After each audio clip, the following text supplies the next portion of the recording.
ইসলামী ছাত্র শিবির অনার্স প্রথম বর্ষের পরীক্ষার্থীদের হেল্প করার জন্য পুলিশ লাইন্সের সাথে ওখানে আমরা হেল্প ডেস্ক বসাই।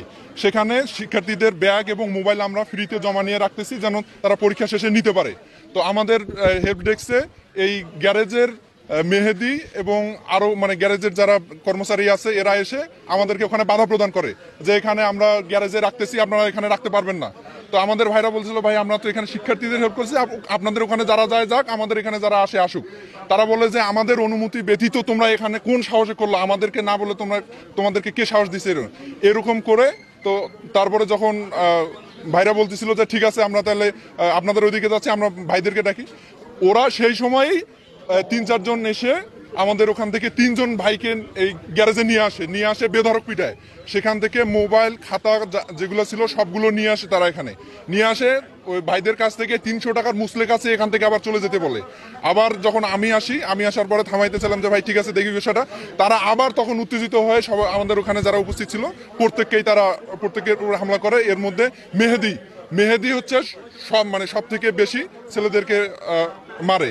এখন আমরা চাচ্ছি যে আমরা ছাত্রদের হেল্প করতেছি, সেখানে আমরা তো কারো ব্যবসা প্রতিষ্ঠান আমরা টাকা নিচ্ছি না যে আমরা টাকা নিচ্ছি তারাও টাকা নিচ্ছে, তাদের লস হচ্ছে।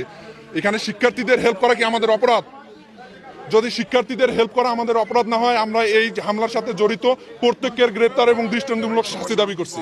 ভর্তি পরীক্ষা উপলক্ষে তারা হেল্প ডেস্ক খুলছে সাধারণ ছাত্রদেরকে সহায়তা করার জন্য, যেহেতু কেন্দ্রের মধ্যে ব্যাগ এবং মোবাইল এলাও না, সেই জায়গা থেকে তারা ডেস্ক করছে। কিন্তু এই চিড়িয়াখানার বহিরাগত গ্যারেজে যারা কাজ করে এরা ছাত্র শিবিরের ডেস্কে গিয়ে হামলা করছে, কয়েকজনকে ডেকে নিয়ে এসে বেধড়ক পিটাইছে। এখানে আপনারা দেখলে বুঝতে পারবেন তাদের চোখের এই জায়গাটা ফেটে দিছে, পাঞ্জাবি ছিঁড়ে ফেলছে তারা।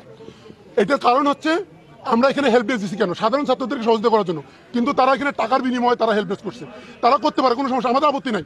কিন্তু তারা এখানে হামলা করছে এবং আমাদের 10টা মোবাইল এবং 10টা ব্যাগ নিয়ে গেছে। আমরা এখন আমাদের মাল বুঝি পাইনি। প্রশাসনকে আমরা ত্রিপল লাইনে ফোন দিচ্ছি, তারা আসছে।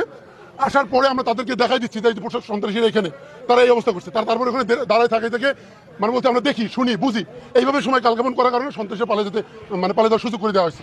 আমরা তাদেরকে বারবার বলতেছি কোনো বিষয় পরিবেশ ঠান্ডা করার জন্য তাদের কোনো ভূমিকা দেখা যাচ্ছে না। এখানে কোনো প্রশাসন নেই।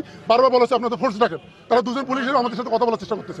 মেহেদি নামে যে ছেলেটা, আমরা তাদেরকে আইডেন্টিফাই করছি, তার তথ্য আমরা প্রশাসনকে দিছি, কিন্তু এখনো তাদেরকে গ্রেপ্তার করা হয়নি।